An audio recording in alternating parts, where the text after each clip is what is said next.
Magandang araw po sa inyo po mga followers. Andito na naman po tayo sa ospital. Dapat po ako'y magpapahinga kasi nakapunta na kanina akong umaga. Binigay ko na po yung kanilang pagkain. Hindi ako mapakali. Kaya bumalik po ulit po ako dito. Kasi po iniisip ko po baka may ibilin po doon sa bantay hindi niya maintindihan. So nagwo-worry po ako kasi ang hirap po para sa kanila na lalo na po mahiyain kasi wala pong boses. Kaya dinadalaw ko po at binibisita talaga para alamin ko po at inaalam po natin yung update po no kasi ngayon pupuntahan po natin hindi ako mapakali kakamustahan ulit po natin at syempre may dala po tayong tubig no kaya samahan niyo po ako kakamustahin po natin kasi para ako po yung nahihirapan sa sitwasyon po nila kapag wala pong nag-iintindi kaya kung maaari lang ako magbantay gagawin ko pero ang dami ko pong trabaho. Kaya ako po sinisingit-singit ko na lamang. Yan, tara. Hello. Aba, maaliwalas ng tataid mo na. Anong pinagbago mula nung dinala natin dito sa ospital? Kasi nung bago natin idala, yung hindi na siya makamulat, hirap na siya ngayon, maaliwalas na. Labas ang tiyan na. Nagpapalamig ah. Ay ngayon, hindi sana ako pupunta dito kasi nakapunta na ako kaninang umaga. Nag-aalala ako. Baka kasi mayroon pang i-update sa inyo ng doktor, nurse na hindi nyo pa naiintindihan. No? Kaya ako nagwo-worry. Kaya bumalik ulit ako dito. Dapat magpapahinga na ako.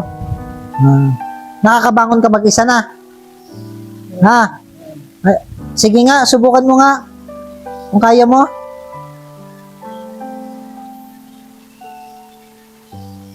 Oo.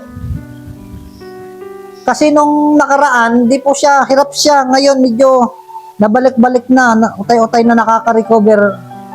Bumabalik na yung lakas niya. Ayos. Kaya lang manas na siya, kaya tinanggal na. Oh, ang taba ng paa niya, oh.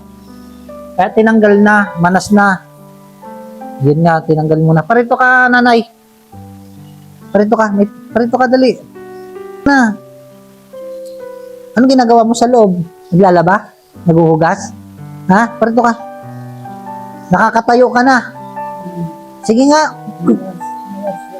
Sige nga, ipakita mo nga sa akin kung nakakatayo ka na.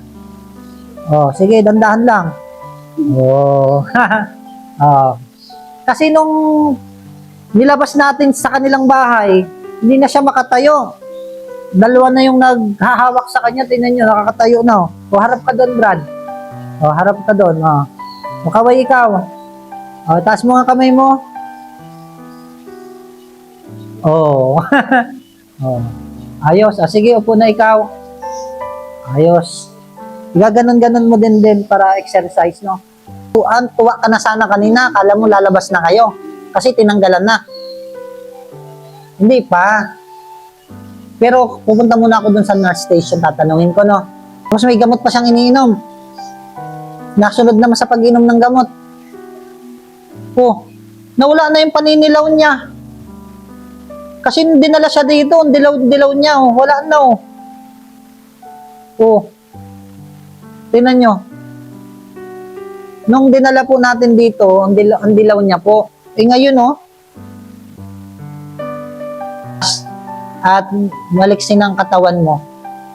Pag ikaw nakalabas at maliksin ang katawan mo, anong una mong gagawin?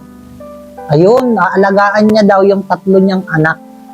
Kasi nung walang-wala sila ng pagkain sa loob ng 2 linggo, yung kapitbahay po nila yung nagbibigay po ng pagkain sa kanila. Ito, may sasabihin ako sa iyo, Tatay Edmond, ha? Pag gumaling ka at nakalabas ka ng ospital, may mga taong magpapadala at tutulong pa sa inyo. Mong problemahin yung inyong pagkain. Pag lumabas ka, may magbibigay pa sa inyo ng pagkain, ha? Kaya wag mo na isipin ang importante, makarecover ka habang siya'y nagpapahinga. Yan. Yan.